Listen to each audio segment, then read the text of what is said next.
வணக்கம். வாங்க நம்ம நேந்திரங்காய் வச்சு இன்றைக்கி எப்படி சிப்ஸு செய்கிறேன்னு பார்க்கலாம்.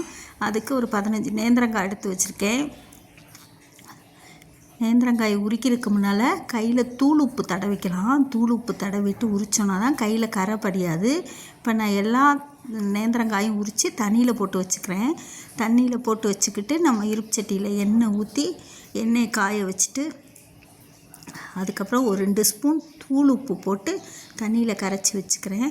செதுக்கி விட்டோன்னா அதுலேயே நம்ம அந்த எண்ணெய் தண்ணியை ஊற்றினோன்னா தான், உப்பு தண்ணியை ஊற்றினோன்னா தான் நல்லா அதில் பிடிச்சிக்கும், நல்லாயிருக்கும் டேஸ்ட்டாக.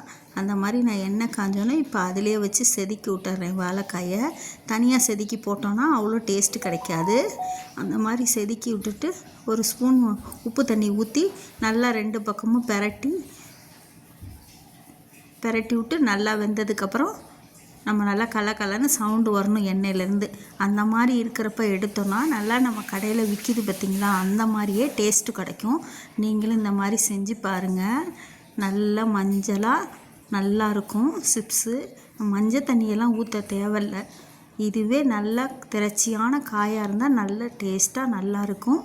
இந்த மாதிரி நல்லா கலன்னு எண்ணெய் நுரை அடங்கணுன்னா, கொதிக்கிறது அடங்கணுன்னு எடுத்துருங்க. அதுதான் சரியான பதம்.